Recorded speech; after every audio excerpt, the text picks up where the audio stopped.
afternoon, Iain, and how are you today? Fantastic, Paul. Yourself?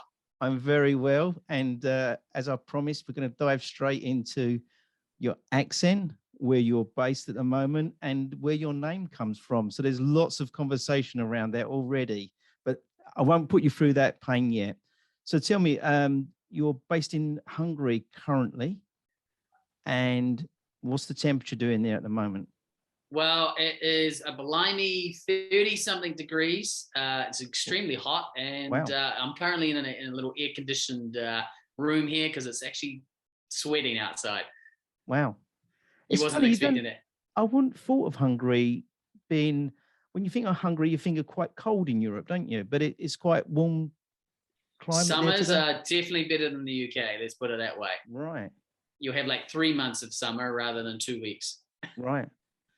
Well, we're sitting at 21 degrees. This is the hottest we've seen it already in the spring. So strange start to our spring season, leading into summer. Obviously, you're used to the UK climate as well. So, Iain, we met on an exhibition, I believe it, right? Future Build. And your technology caught my eye. And I said, look, you guys need to come onto my podcast and us have a chat.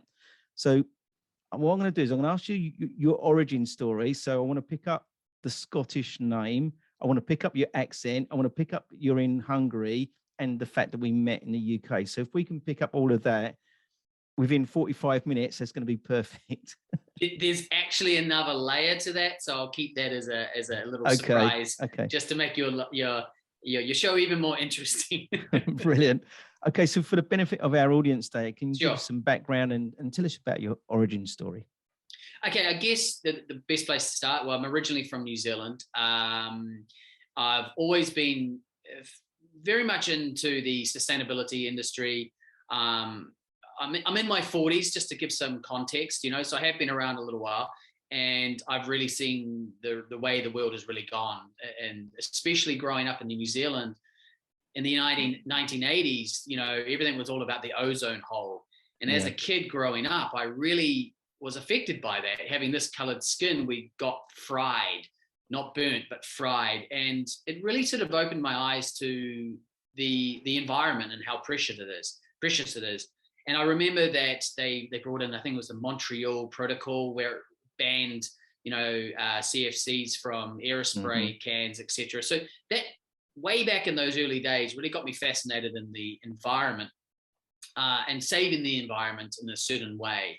And that developed as I was going through, the sort of normal high school period and things like that. Though I did veer off the sustainable path, I decided to start in the construction industry as a quantity surveyor.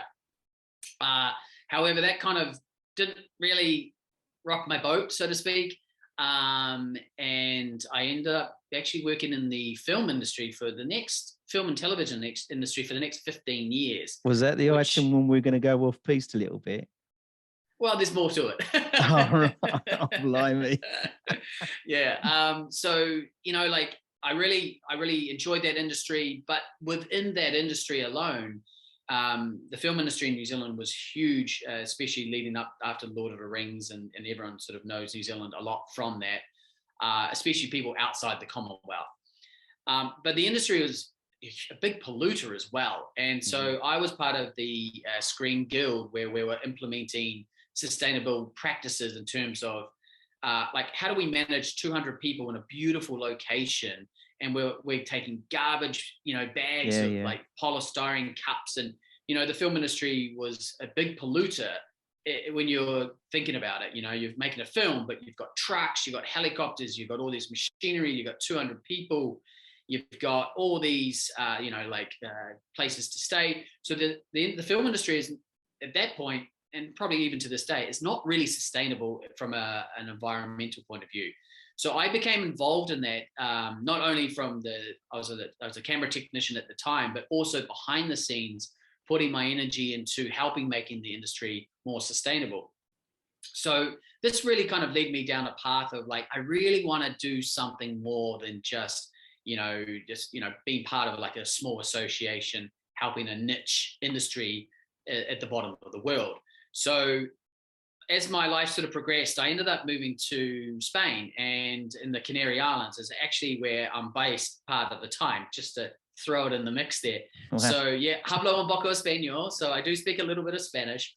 And there also I realized that the environment was so fragile in the Canary Islands. It's such a beautiful environment, but with mass tourism, mostly from, you know, from the UK and Germany, like it's 20 million people coming to an island, you know, smaller than London. And it's just the environmental impact was extremely large. So I was involved in a school project there, private schools in the Canary Islands, about becoming eco schools.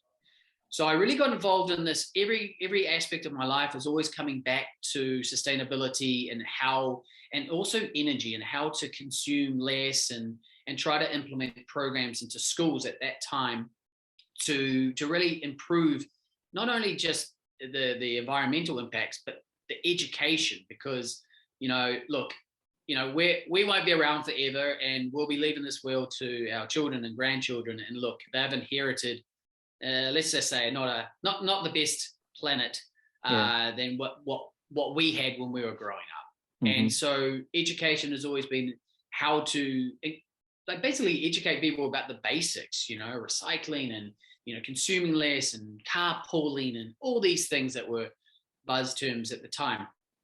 Fast forward a few years, I moved into the green roof industry, mostly because of a friend of mine. He is the founder and CEO of Diadem, which is the company I now represent.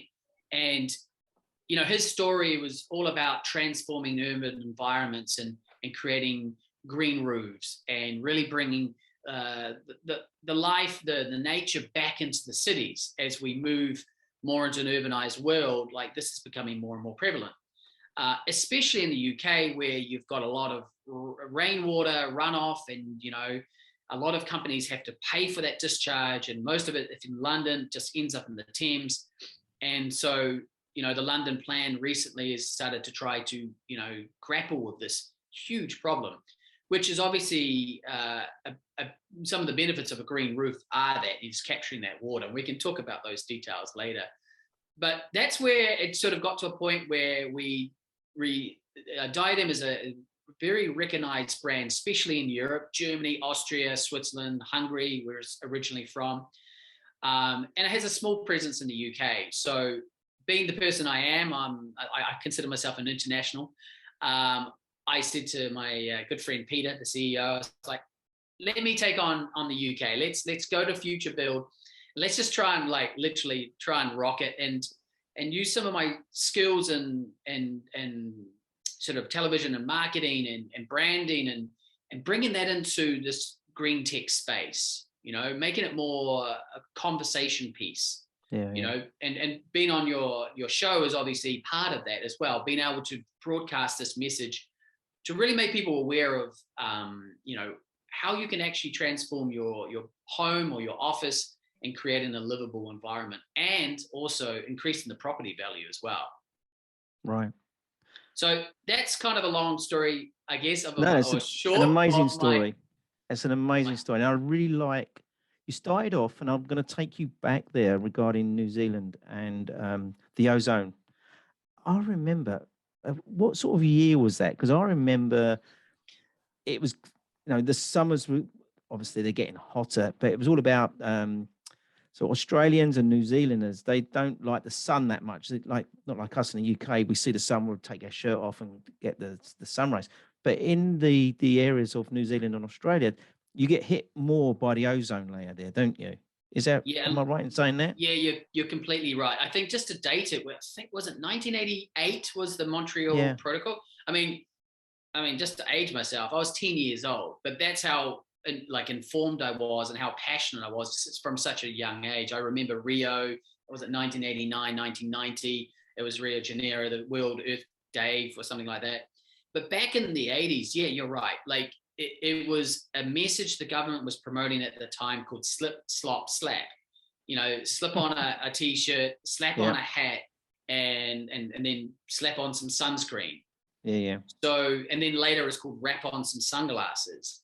So if you're ever wondering why New Zealanders and Australians always wear sunglasses, it's because of that, actually. We've been sort of trained, so to speak, to be conscious of the sun. Now, skin cancer is the number one cancer in New Zealand.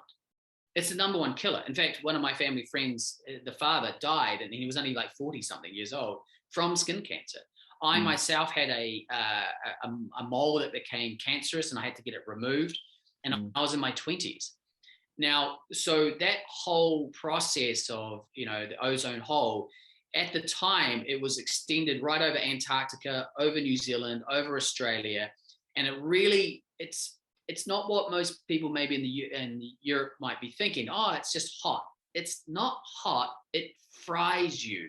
Yeah, because intense. It's very intense. The UV rays around about 8 o'clock in the morning. You're like, wow, I need to put sunscreen on. Yeah, yeah. Like it really got me upset, because it's like, it doesn't feel right. Later in my life, I actually lived in the States, and I'd be in California. It'd be hotter, but you'd be out in the sun and you'd be fine. But in New Zealand, it'd be, say, 25 degrees. It's not actually that hot, but you'll be cooking. Frying is the way I'd like to term it. So that's really where it all started, that the interest in the environment, because I was growing up in it and I really felt the difference. And thankfully, though, over the last 20, 30 years, the ozone hole has actually reduced. Right. That was going to be one of my questions. Is it reversible? Can we reverse that problem? Or can we improve it? I'm definitely not the expert in ozone, molecules, but from my personal research, it is reducing, has reduced a lot.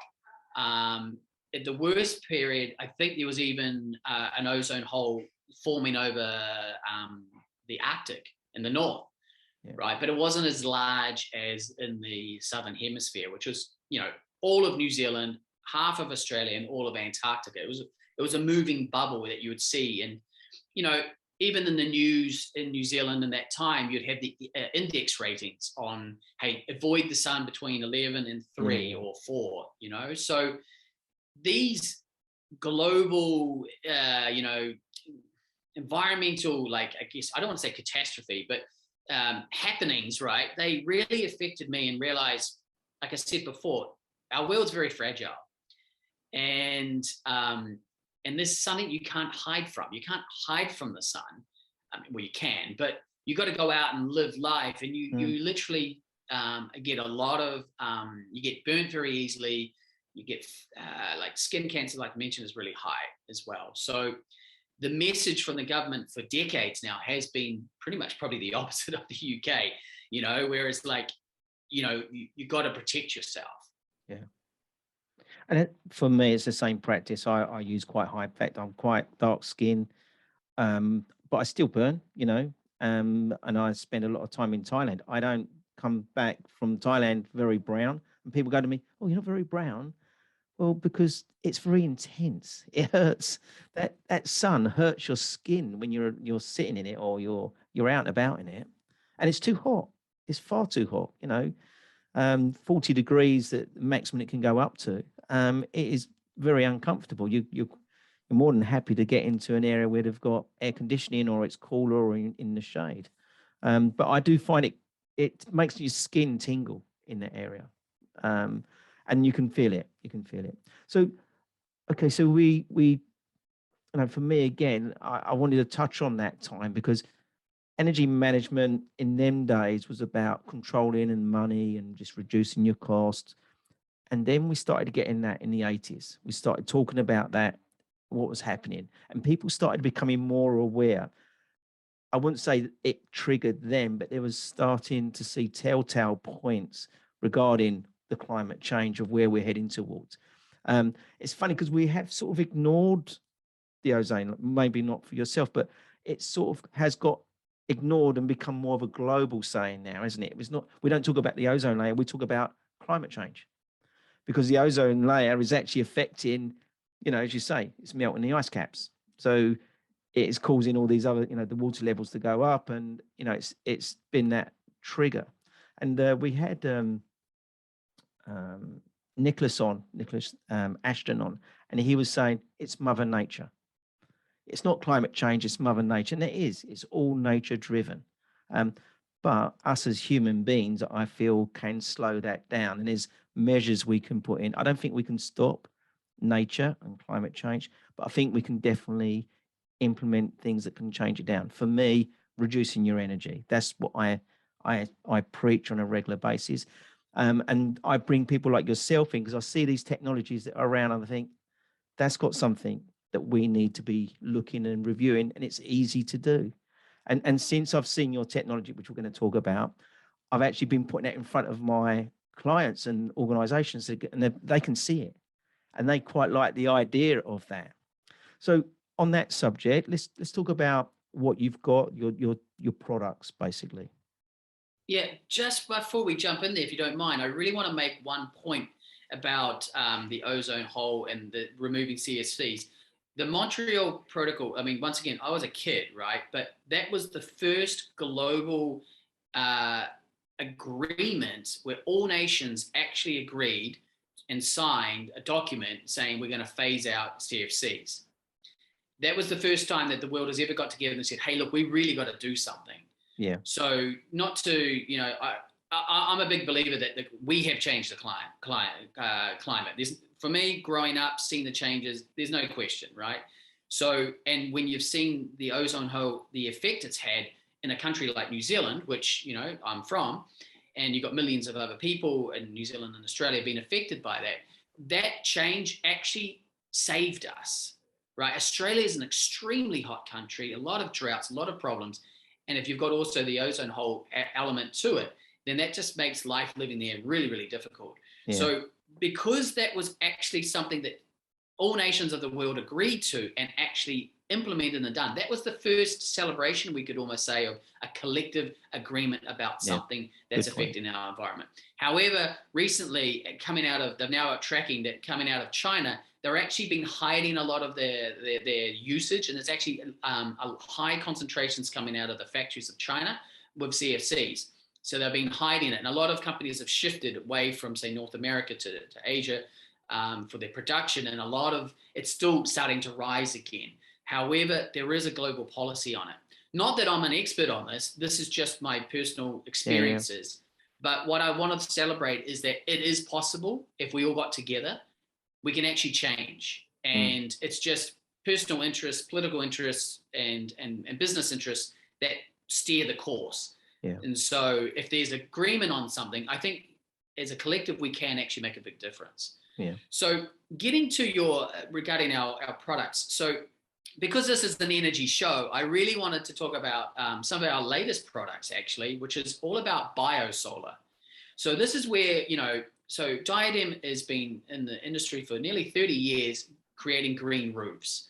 So green roof is where you've got a layer of vegetation on top of a roof. There's a lot more elements to that. You've got to have certain like drainage boards to collect the water, so it's self-sustaining. But essentially, you can have 3 different levels of a green roof, just to give your viewers a bit of an insight. You've got extensive, which is the typical one that most people see. These are like the little sedum plants, the little succulents. They're like little small plants that are, you know, spreading across a roof. And the layer of substrate, so it's not soil. That's the key thing. It's not soil. You don't even put soil on your roof because it's going to weigh too much, first of all, and it's probably going to collapse your roof. And second of all, the plants will die because they don't have the nutrients or the irrigation. So substrate is a type of material that's full of nutrients that help the plants survive. So an extensive roof is like a low vegetation form right across the roof. Now, when you're looking at all the roofs of the world, you know, you've got a massive opportunity to improve the environment. As time has developed, it's become more about green roofs and then now blue roofs. So especially in the UK, this is taking off in a big way because blue roofs are a water capture system, right? So it actually stores a large amount of water per square meter, around about 30 square meters, depending on the system, but 30 cubic meters per square meter. So that's a lot of water. Now, when you've got that much water, you're not paying for the discharge of it, so you can save costs. So your audience is business owners, and this is a way to reduce your costs. Just like, as you say, energy is the third biggest expense. Well, I'm not too sure where water discharge comes into that, but I'm If sure you it's an extra combined, cost. if you combined all three, significant cost, isn't it? Exactly. And so water, blue roofs, as they call them, is really, I don't want to say it's a buzzword, but it really just encapsulates the idea of capturing water. Mm-hmm. Now, in some countries, for example, Australia, water is super precious, right? They have like a drought and then they have a flood. So in the UK, it rains a lot and most of it just goes onto our streets and then ultimately into the nearest stream or river. And obviously it's taking all that water, taking all the heavy metals from vehicles and putting it into our waterways. So blue roofs enable us to capture that water and then reuse it. So you have the options where you can plug it into what they call a grey water system to flush your toilets. So when you're looking at a big commercial building, with your energy efficiency, technology combined with, say, a blue roof, you're really making use of what literally is given to you for free. The sun, right? And water, you can use that water to water the plants. Now, just getting back to the green roofs, there's 3 different types. There's extensive, like I mentioned before, little succulents. There's semi-intensive, and then there's extensive. Now, the difference between the last two is essentially you can have like shrubs for semi-intensive, depending on the layer of substrate. So the deeper the layer, the bigger the plant you can have, essentially. And you can actually have trees on roofs. Now, there's obviously, you've got to cap the roots, got to have your water membrane protected and with root protection. But essentially, you can have trees on roofs. Now, what does this mean? Well, this gives you opportunities to turn boring roofs into either like an outdoor bar, a rooftop garden, or an environment for animals and plants to germinate, especially bees, which are becoming a rarity these days. Exactly. So it's giving nature a chance to get back into our urban environments. Another big thing about green roofs, just as a general concept, it reduces the urban heat that's caused. In summertime, especially in urban areas like London, for example, the temperature inside the city is a lot hotter than in the countryside. Yeah. Because all of that concrete is just absorbing that heat and then it releases it in the evening and into the night. And so the temperature in the city is hotter than in the countryside. Now, for most people that are thinking, if they're in the UK, oh, I want it to be hotter. Well, yes, you do, maybe, but you probably don't actually. Yeah. and as time goes on, London will become a hotter place in the future, in the near future. We're not talking hundreds of years, we're talking decades. And so we really got to start looking at opportunities to really start to control the heat that's extended out from buildings, and also bringing in, obviously, you're reducing CO2, you're reducing noise levels inside the buildings. It's a type of insulation as well. So not only for noise, but also for heat. So a green roof in the general concept can bring a lot of benefits to buildings. Can I just ask one question? For our audience, what size of area? Could we say, look, for a little meter squared area, we could do something there, and for a large area, is there no limitations regarding the size we could do this? There is no limitation. In fact, a lot of bus shelters in the UK started to green roofs. Yeah, you there? I think we just had a little blip. So I was just saying, a lot of bus shelters are now getting transformed into little green roofs. Right. So this would be what they would call extensive. So it's the small plants. So it could be as small as a bus shelter up to 20,000 square meters. Like there is no limit. Yeah. And are do the Dutch use this technology to reduce the water levels in say Amsterdam? There's a lot of they use it as their flood protection, don't they? So they absorb the water on the roofs rather than putting that into the drains. They take it into the roof and use that to feed the grass or the plantage, or it's used for that, isn't it? It can be used for that. Water is a resource, and if you have to pay for water, like I've spent my time in the Canary Islands, you can't drink the water from the tap. The water comes from the sea, and water is super precious there because it doesn't really rain. So Yeah. when you live in an environment like that, or Australia or California, you start to see water as a different, as a precious resource, which in time it's going to become more precious. So yeah, the Dutch are very smart people. They're looking at not only stopping the flooding, but then they're seeing it as a resource. And in the UK, it's starting to, that shift is happening as well. Yeah. Do you know, I've only ever seen one building in London with a wall of the plantage and the slight bit on the roof, but only one building. I'm sure it's different now, but 2016 I see that building for the first ever time. Amazing. Well, unless unless you're up high or you know someone, you probably won't even see these green roofs, right? Yeah, that's right. Right. One of the things that I've learned recently, which was quite surprising for me, because we've all seen these images of these beautiful buildings in, say, Shanghai with these wall gardens, right? Now, that looks amazing, I must admit. But as I've got further into this industry, I've realized that wall gardens, though they aesthetically look amazing and beautiful, the irrigation of those wall gardens actually is counterproductive to actually being environmental.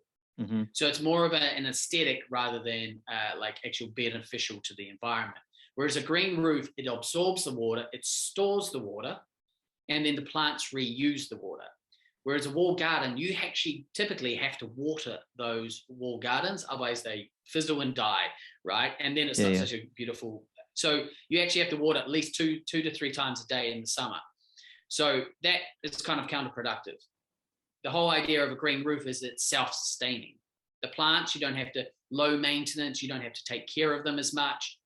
That's for the extensive system. But for the larger, like intensive system where you can have trees, obviously you have to maintain that like a normal garden. Yeah. Is there a way that we can calculate paybacks by doing this? What do you mean by paybacks? So the cost to put this in against the water saving that we're going to make. Yeah, that's really good. The research is still new because blue roofs is really the way to go in order to really get the benefit. It's relatively only a few years old, blue roofs, like in the becoming in the commercial world. So that research, as far as I know, is very limited. I don't know of the exact figures on what you're going to get. It's the idea that if you're moving forward into the future, fresh water is going to be harder to get, right? So the investment is now to get the benefit later on. Mm. But that's a really good question, and I'm sure there's articles being done or getting done on that benefit. But in terms of getting your return on investment, probably the best way I always look at that is, well, you're looking at your property values, right? Everyone loves property values typically, as long as you own a property. If you don't, then it's not so good. But when you're getting that return on investment, because people want extra living spaces. If you've got a little flat and you've got access to a roof and you can put in a green roof or a roof garden, that's just created another living space. So not only are you doing something good for the environment, you're increasing the land value or the property value by creating additional spaces. And their sustainability score or whatever they need to do to achieve planning, for instance, they could use that to achieve their scoring to ensure that when they come to put that on the market or rent that, they've got that as a balance to say, look, we are doing this to improve our grading. Exactly. In fact, recently the UK government's just announced that all public buildings and schools are moving in this direction of green roofs. Right. So the UK, perhaps, it's been around for a long enough time. I mean, let's take it back a little bit. Green roofs is actually not new. It's been around for thousands of years, right? It's just not in the current form. However, moving forward, the UK have really seen this as an opportunity to, really get to net zero. It's part of the overall package. There really is no silver bullet to everything. Like you've got your energy, focusing on energy. Well, the green roofs come into that in different aspects, but combined. And this is what I really want to talk about moving forward, because it's the newest kind of the direction that this industry is going in, is in BioSolar. So this is where you're combining a green roof with solar panels. Right. Now, for me personally, this is the win-win. You get the benefit of a green roof, which has all the, like I said before, the benefits of, insulation, noise reduction, but then you've got actually a opportunity to capture the sun. Now, most people think, oh, solar panels, you need to have really hot. Well, actually, the optimum temperature for a solar panel is around about 25 to 35 degrees. Now, on a big commercial roof, when you've got, say dozens of solar panels, that temperature is actually getting up close to 50 degrees. So they're not actually being put into their optimum performance. They're actually overheating. So green roofs, this BioSolar roofs, or is what they're terming it now. BioSolar is really taking the green roof and combining it with solar panels, because the green roof actually lowers the temperature of the surrounding of the solar panels, increasing the performance of the solar panel. So this is an area that personally I can see is the future. This is the way we're going to go forward. So it's a combination, and with solar panels getting rock bottom in prices in reality compared to decades ago, this really is the way forward. So you're combining the best of both. Is it making the solar panel look a little bit more nicer and more appetite wise? Like, oh, I'd rather have this big lump of solar on my roof. I'm going to put plants around it and make it look pretty, for instance. I mean, is that what we're saying? Is it going to give that look? It's going to give it an aesthetic quality that is missing. Perhaps it doesn't look so industrial and so commercial looking. However, you got to choose wisely the plants, right? So people actually, one of the first questions at the Future Build event about BioSolar was, if you have lots of plants, doesn't that stop? Don't they just grow over the solar panels? Over the top? Yeah, which is a fair question, right? And so I want to answer that for your audiences. You got to choose your plants correctly. Yeah. Like, you're not going to have, for example, a semi-intensive or extensive intensive roof, which is the ones with lots of trees and plants. You're not going to have that. Or put ivy. Or put a lot of ivy on it, so it just grows all over the sun. Oh my gosh, yeah. No, ivy would not be recommended. No. But like cedar mat, the succulents, the small plants that don't need direct sun or can survive in very harsh conditions. Yeah. They're the type of plants. Now, so you would look out onto a large commercial building. It'd be a mixture of green and solar panels, and that, from aesthetics point of view, is great. But like I said, the real benefit is actually in the performance of the solar panel.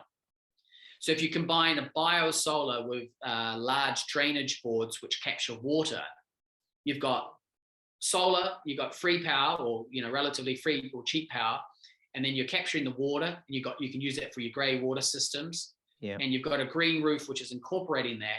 You've got a really high performing system that makes a building a lot more efficient. Tell me, these systems are great. What's the long term? How do we maintain them? Is there a maintenance issue around them? Yes, there is. And I think a lot of people, you see it around London, to be honest. I'm based in London at the moment. Well, not physically right now, but and you see them. You think, oh, these people had this great idea. Let's have a green roof. But then they forget that, just like your lawn back home, you're going to have to look after it. Otherwise, it's going to overgrow with ivy, for example. So, you've got to maintain it. And they say at least once a year, you should be maintaining an extensive roof. Right. And then a semi-intensive roof, that's the one with the larger plants, you would probably have to do more regular maintenance, like at least once every quarter, or, every couple of months or something like that, because it's like your garden at home. And if it has the optimum to grow, it's going to grow. And of course, as nature does its job, where birds will start dropping seeds and other trees will grow, and you got to maintain that. Well, that actually brings up another problem, which is maintenance, right? So who's going to maintain your beautiful green roof? Well, there's a lot of maintenance companies out there, but something that a lot of people don't take into consideration or don't think about in the outset is, well, you need to have people on that roof to maintain it. And so then you need to have what they call in the industry, which I don't like the term, but it's man-safe systems or height safety systems. Yeah. So Diadem actually have developed a system probably about 10 years ago, 15 years ago, where it actually incorporates into the green roof. So some of the key things about a green roof and with a safety system is that you don't want to penetrate the water membrane of a roof. If you do that, you could create problems, right? There'll be leaks. People will be complaining that their roof is leaking, and they'll blame the green roof. Whereas typically it's the typical traditional poles that they drill into I'm just trying to think the old term, like man-safe systems where they drill straight into your water membrane. That really is an archaic and out-of-date system. For example, Diadem's DiaSafe system is actually ballasted by the weight of the green roof. It's very simple to install. And in fact, you're thinking at first, how can this hold someone? But it's passed all the safety standards.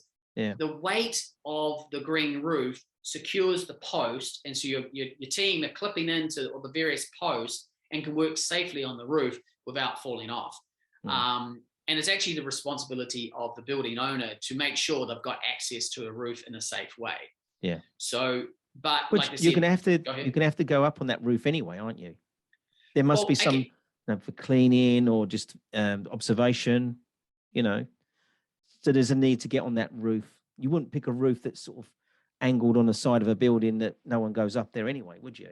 To mount this, possibly. Yeah. Well, you can have two. You can actually have a up to 45-degree angle for a green roof. Like Diadem's systems are able to go up 45 degrees. Of course, you still have to maintain that. So if you've got a roof where it's got a roof garden, right, you can actually have guardrails. Okay, and our guardrails at Diadem are also based on the ballastate of the green roof. They're weighed down by the green roof. So once again, you're not penetrating the water membrane. So this is where you can actually have guardrails, so you don't need to have harnesses and carabiners and clipping in and stuff like this, which makes it a lot more aesthetically pleasing, especially if you've got a restaurant or a hotel and you've got this beautiful roof and you can actually turn it into a garden and then have these guardrails around there so no one falls off. So you've got a couple options there. If it's just a commercial roof that's not for people to visit or to spend time on, then yes, the DiaSafe system, for example, would be a good solution for that, because you can literally clip in and glide along the roof, maintaining the roof, and it's very safe and easy to install. Have you considered the funding mechanisms of this? Do you have a funding process? Actually, interesting you should say that. Actually, from the Future Build event, a couple companies did approach me saying, they provide funding for companies looking to install, green roofs or green technology or, solar roofs, because it's not cheap, especially if you're doing a large commercial project. It adds a lot to the cost, but depends on the country you're in. There are government initiatives and organizations who can help finance that, because, it's a long-term investment. Most green roofs have a lifespan of about 25 years, right, at least, because that's the length of time that most of these products have really been in the market. So, because they're made from recycled plastics, the actual drainage boards, it's reusing materials that would have just ended up in the landfill, putting it on the roof, but they're so strong and durable that they're set to last 25 years. Yeah. So that sounds great, but yes, it is an investment for most people. And so there are mechanisms and companies out there that can help fund that. But based on the 25 years, that could extend slightly if we maintain the systems correctly. I presume that you put together a PPM, planned preventative maintenance schedule, around that anyway, to just improve the life cycle on that. So we're saying 25 years, but it might edge more. We see that with a lot of technology nowadays. Exactly. Well, let's be honest, plastic's around for hundreds of years. We just haven't lived long enough to experience it yet. So the roof, if it's well maintained, it will last 25 years easily. We're a designer and manufacturer, and we recommend installers who are experienced in installing a green roof. And I'll give you a reason why. Recently, there was a small London office that was needing some maintenance work, and it was actually our product from 12 years ago. And I was absolutely fascinated and been capturing just to see what it's like a time capsule, right? You know, what happened over that 12 years? Well, it wasn't properly maintained. And as we found out, it wasn't properly installed. So when you've got your layers on a green roof, you've got your drainage board, which is kind of the key part of the green roof. You've also got fleece mats that act as a filtering layer that filter all the dirt and make sure the water is as pure as possible. However, this installer 12 years ago was probably not experienced in installing green roofs, and actually put the fleece layer on the wrong and put it on top instead of underneath.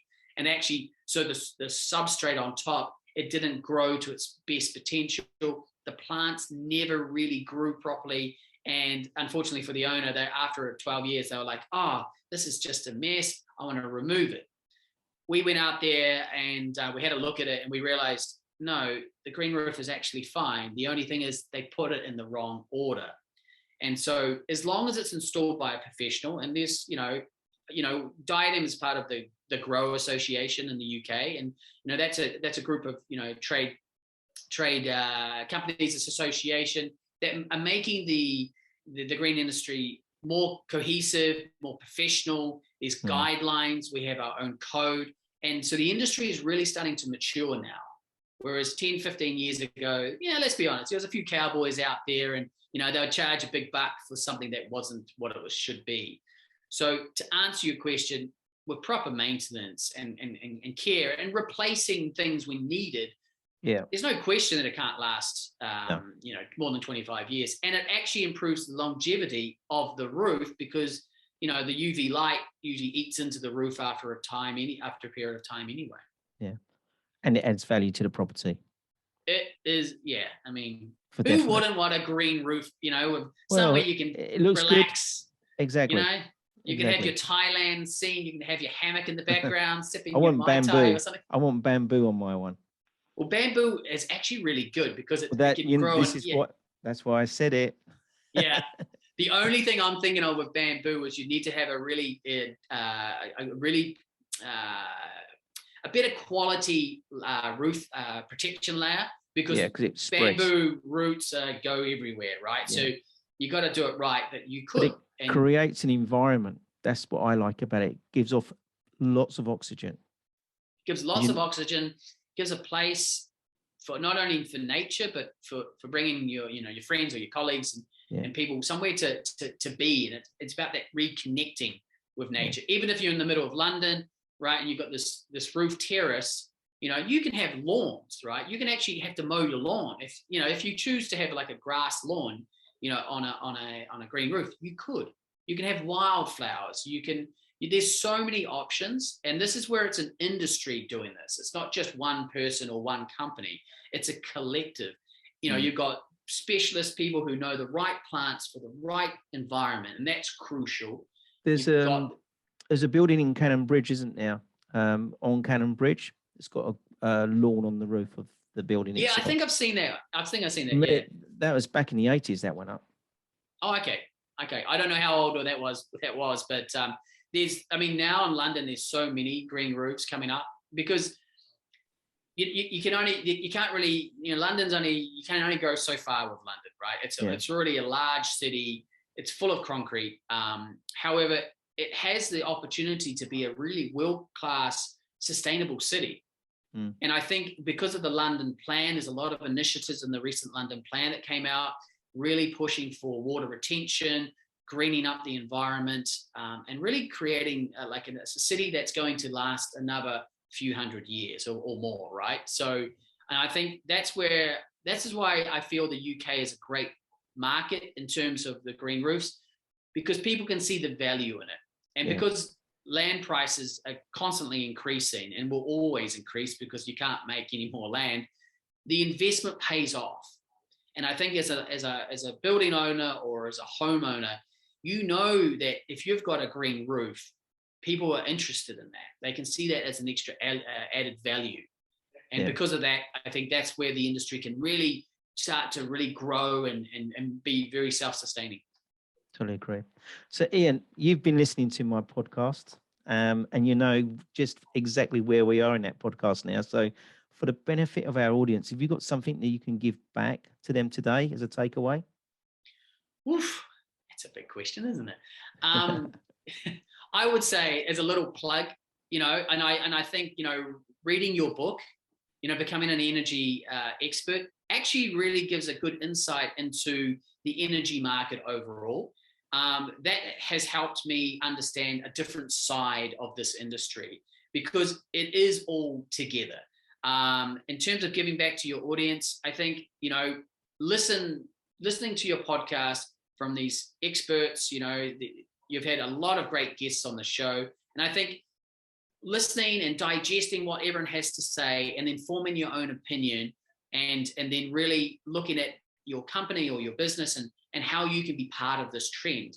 Because the reality is, unless this generation actually pulls their finger out and actually does something, it's going to be too late for a lot of people. So, I'm a big believer in that. And, I've got children, and their environment's worse than when I grew up, and definitely worse than my grandparents back in, in the olden days, so to speak, and I think when you're looking at companies like Telstar, building these solar roofs, which are literally tiles, and you've got these wall batteries, you've got electric vehicles coming on the market. I think the industry is really heading in this direction. And I think, I can see a sort of a really, there's a lot of opportunity, a lot of money to be made as well, because not only is it high tech, it's going to create better quality jobs, higher skilled, especially, in the various industries and the sustainability and overall. And on the subject of money, I call it profit with integrity, because we are, us as experts will make money, but it'll be through the integrity of making and saving our planet, or making our planet a better place for our children to live. That's what we're all working towards. I completely agree. Some say to me, Ian, you've got the gift of the gab, you should be a salesman. And I'm like, no, but I'm not a salesman. Until I found my calling. And when I'm so passionate about everything to do with the environment and sustainability, then it's not really selling, it's just educating. And if I can make a living from it, and I can, grow companies and really help businesses to see these opportunities, then that money gets if it's comes from the right consciousness in the beginning, it then gets trickled and reinvested into future opportunities, especially for education. The Peter Chesmadere, the founder of Diadem, he actually wrote a fairy tale book a number of years ago, and it really it's for children, right? It's really about the idea that you can turn this an urban environment that a lot of children live in. And, I've got kids who now don't like to go outside because of the pandemic. They just want to stay inside on their tablets, which for me as a kid, from New Zealand, it's just absolutely, it upsets me actually. And so the next generation, they really need to be aware of that the world is not just gadgets and tablets and devices and the internet. It's about reconnecting with nature, actually being part of it, using nature, and then benefiting from it. Yeah. And where can we get that book? Where can you tell us the name of that book? We can go and look for it. That's audience. A good question. That is a good question. I will have to send you a link, I think. Send me a link, and I'll put that on this link that you mentioned here. And also, so Ian, how can we find you on LinkedIn? Yes. What's your email address? So you can share that today, and what your website is. Sure. Okay. I'll start with the website. So it's diadem.com. And if you can see in the background, Diadem, it's pretty reversed. Diadem. Now, just a quick one on Diadem. People are like, because, if people always say to me in the UK, they're like, I Googled your business and I saw crowns with Diana in it. And I'm like, okay, so let's get a little bit of education, because I must admit I was ignorant too. So diadem actually means crown in Greek, ancient Greece, right? So the whole idea of a roof having a crown, which is a green crown. So that's where the whole idea of diadem comes from. So diadem.com is the website. You'll have all our products and information there.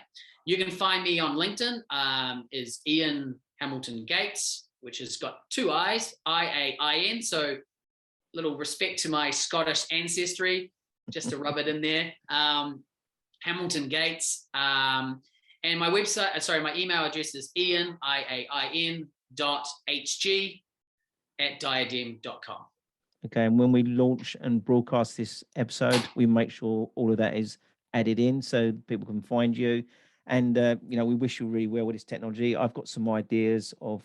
I've already been speaking to some of my organisations I've been working with, and we will have some more chats offline.